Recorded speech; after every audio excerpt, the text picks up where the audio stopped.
Assalamualaikum warahmatullahi wabarakatuh. Perkenalkan, saya Hovifah Ningrum. Di sini saya akan membahas mengenai apa itu Pancasila dalam konteks sejarah bangsa.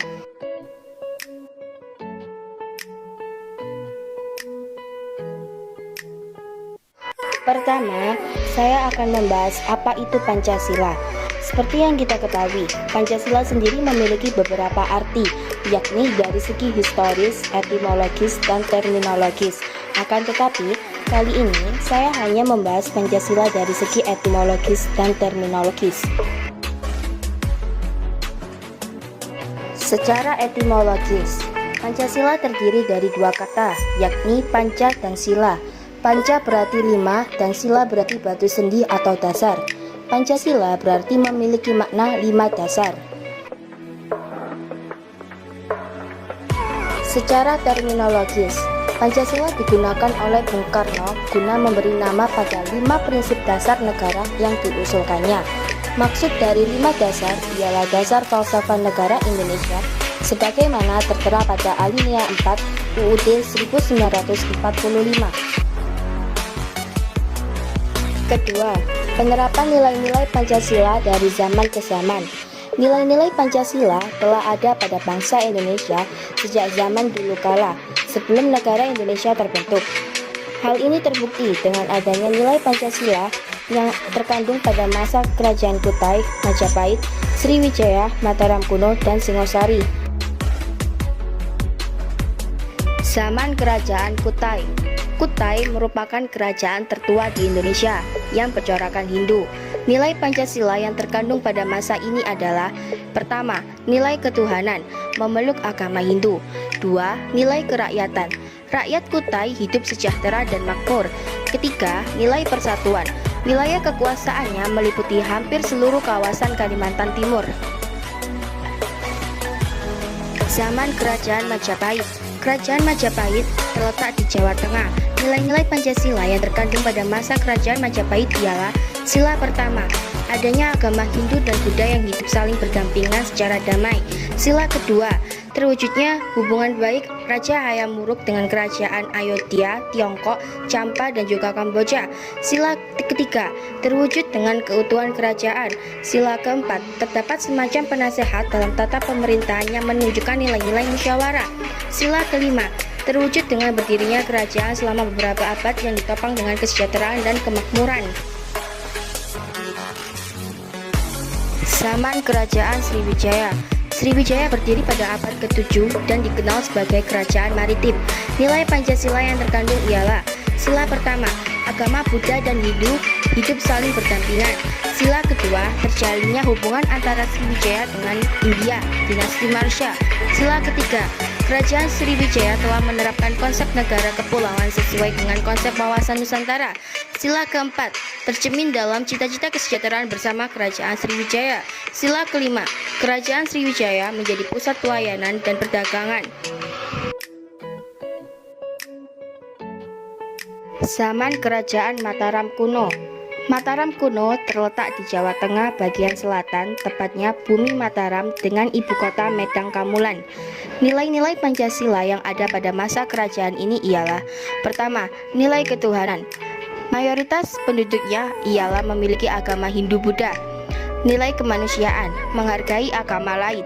Nilai persatuan, ingin mempersatukan Mataram dengan sekitarnya. Nilai kerakyatan, kehidupan rakyat sejahtera. Zaman Kerajaan Singosari. Kerajaan Singosari terletak di Jawa Timur, didirikan oleh Ken Arok pada tahun 1222.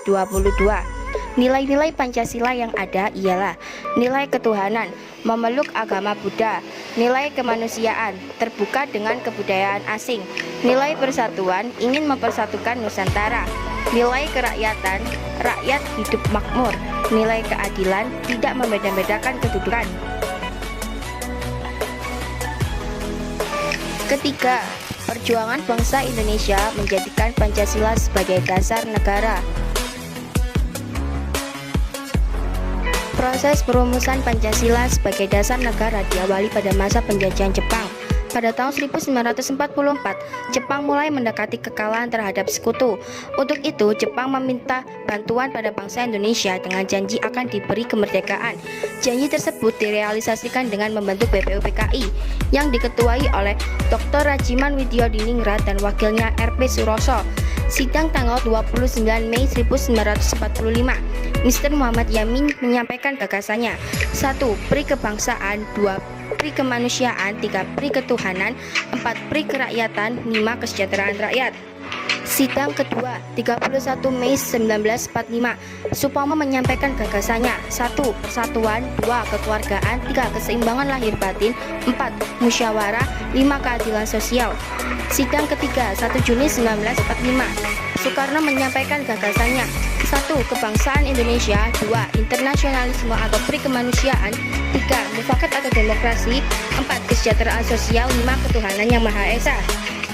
Karena dasar negara belum terbentuk, BPUPKI membentuk Panitia 9 yang beranggotakan Insinyur Soekarno, Abdul Qahar Muzakir, Muhammad Hatta, Kiai Haji Abdul Wahid Hasim, Muhammad Yamin, Haji Agus Salim, Ahmad Suparjo, Abi Kusno Cokrosuryo, dan A.A. Maramis. Panitia 9 berhasil menyusun dasar negara yang diberi nama Piagam Jakarta. Akan tetapi, setelah penetapan rumusan dasar negara, tercantum pemeluk agama lain merasa keberatan dengan kalimat pada sila pertama, yaitu dengan kewajiban menjalankan syariat Islam bagi para pemeluknya.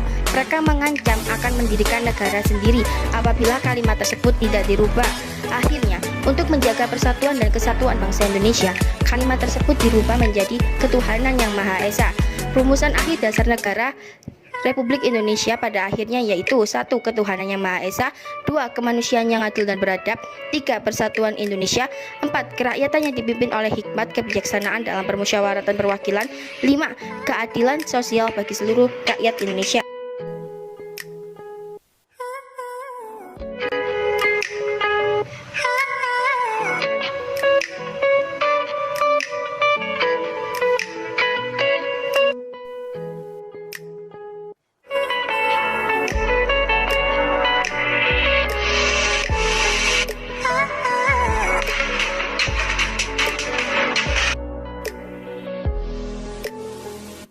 Keempat, penyimpangan terhadap Pancasila. Penyelewengan terhadap Pancasila. 1. Menjalankan politik mercusuar. Politik ini bertujuan agar Indonesia dapat menjadi mercusuar bagi New Emerging Force, blok baru yang terdiri dari negara berkembang untuk menyaingi blok Barat dan Timur. 2. Pembentukan Nasakom. Ajaran ini merupakan salah satu bentuk penyimpangan karena menggeser kedudukan prinsip Pancasila dalam kehidupan bangsa. Poros Jakarta-Peking merupakan kerjasama Indonesia dengan Cina yang merupakan negara komunis. Soekarno presiden seumur hidup. Hal ini bertujuan untuk menghalangi ideologi komunis berkuasa di Indonesia dan menggantikan ideologi Pancasila. Penyimpangan demokrasi terpemimpin mengalami puncaknya saat terjadi gerakan G30 SPKI. Gerakan ini memiliki penyebab utama yaitu meningkatnya pengaruh paham komunis dan PKI akibat Nasakom. Hari Kesaktian Pancasila. Hari Kesaktian Pancasila adalah hari nasional di Indonesia. Ini terjadi setelah peristiwa gerakan 30 September yang lebih dikenal sebagai G30 SPKI, yaitu insiden di mana Partai Komunis Indonesia menginginkan Indonesia menjadi negara komunis yang tentu saja bertentangan dengan ideologi bangsa Indonesia. Gerakan G30 SPKI sendiri pada akhirnya berhasil diredam oleh otoritas militer Indonesia sehingga dinamakan Hari Kesaktian Pancasila.